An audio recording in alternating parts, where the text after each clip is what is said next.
because your beliefs are your boundaries. We all have a particular 3D or physical constraints that we put on ourselves, that, we have to be this type of person to be able to do this or have that, or we have to be doing these things to get to this position. But frequency, it breaks all of that down. With frequency, you define all rationalizations, because that's all those are, those beliefs.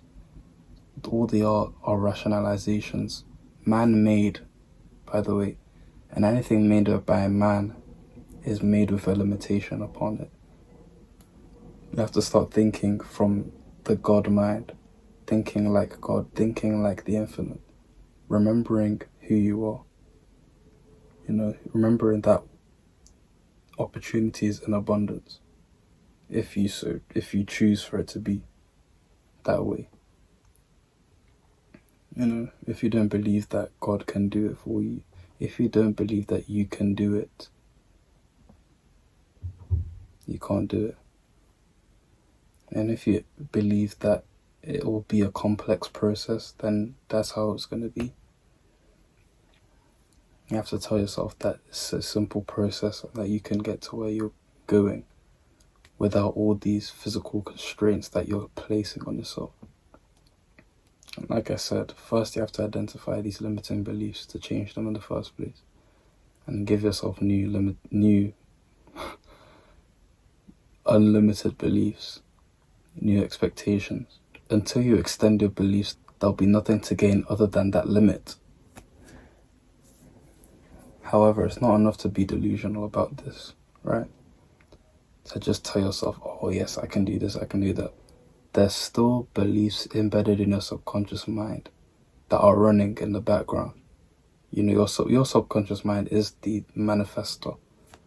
And I'll make a video soon touching on the subconscious mind in detail. But this is my last video for today, so I just want to make it brief.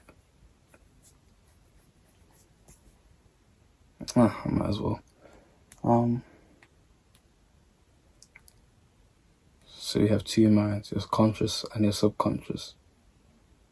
Your subconscious mind can be accessed through the theta state, which is a meditative state or a drowsy state, the alpha or the theta state. The theta is and then there's also delta, but theta and alpha are the meditative states where you're still somewhat conscious enough anyway. These are the states that you'll be using to displace these trauma, essentially, these traumas that make up your belief system, that is running in your subconscious programming, that is manifesting without your knowledge, that is manifesting things that you don't want. So every night or morning that you're meditating, you need to be able to detach from the external, be able to calm your ego down, or tame your ego, essentially. Because until you can master yourself, you can't master reality. So tame your ego. Let your ego know that I am in control here. I am running this. You know what I'm saying? Because your ego is comprised of all the things, your ego is comprised of what it thinks will keep you safe, essentially. And it runs on reactiveness, runs on, just the need to fulfill itself. You have to be able to provide with the ego through spirituality. When you're meditating, right? You're keeping the ego in check. You sit completely still for a significant amount of time. You're going to also be in the theta state. Relaxed, obviously. Relax your whole body. Just make sure you're relaxed. Make sure you're relaxed throughout the day as well. Try to cultivate relaxation and calm within yourself. And you're just practicing being able to retreat into the into the inner realm. This will be able to help you to impress these emotions into your subconscious mind, so that this is your base. It will become your base state over time, with consistency, because consistency is a form of alchemy. It will build momentum. That's all consistency does. It builds momentum and then consolidates. So once you've done that with these emotions, these intense emotions of calm, peace, relaxations, you can start to replay visions in your mind, short visions. I personally do affirmations in my head. I am this, I am that. Or declarations, like I like to call it. You put yourself in it now. It's not affirmations of some sort of hope. You're telling yourself, this is me. And you're choosing to be this person. I like to think of it as reminding myself of my true nature. So that's what I do. I go straight to the subconscious, and you'll just see it starts to do wonders for you.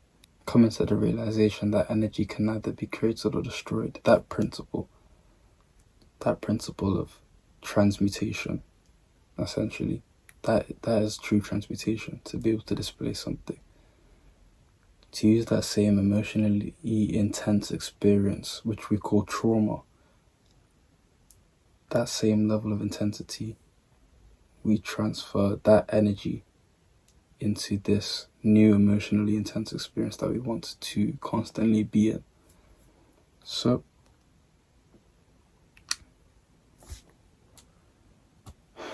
that's how to directly target your subconscious beliefs. But with enough constant obsession, repetition into your conscious mind of the beliefs that you want,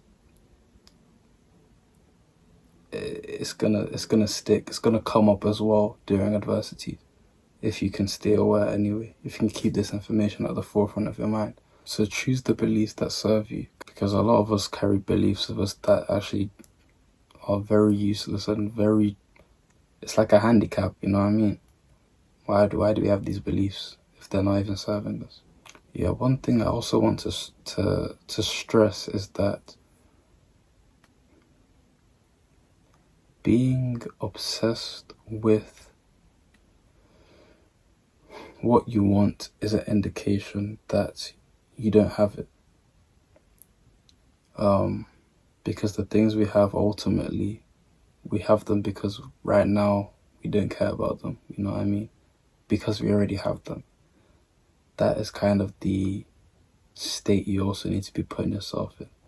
You being obsessed places an energetic gap of importance between you and it. You need to be able to close that gap. And to close that gap is through the exercise I just told you, through meditation, constant detachment from reality.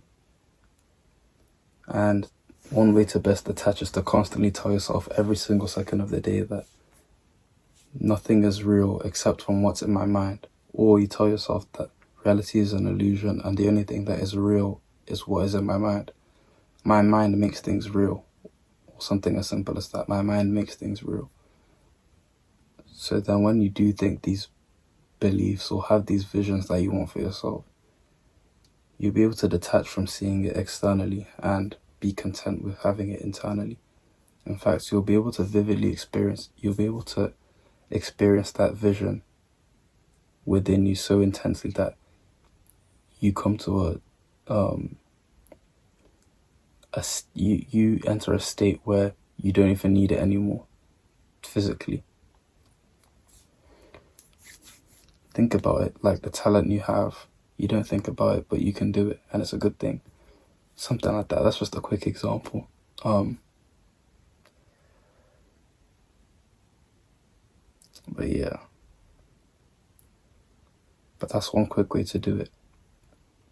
Through that exercise, displacement of displacement in the subconscious mind, displacing trauma. which is just displacing emotionally intense experiences within yourself.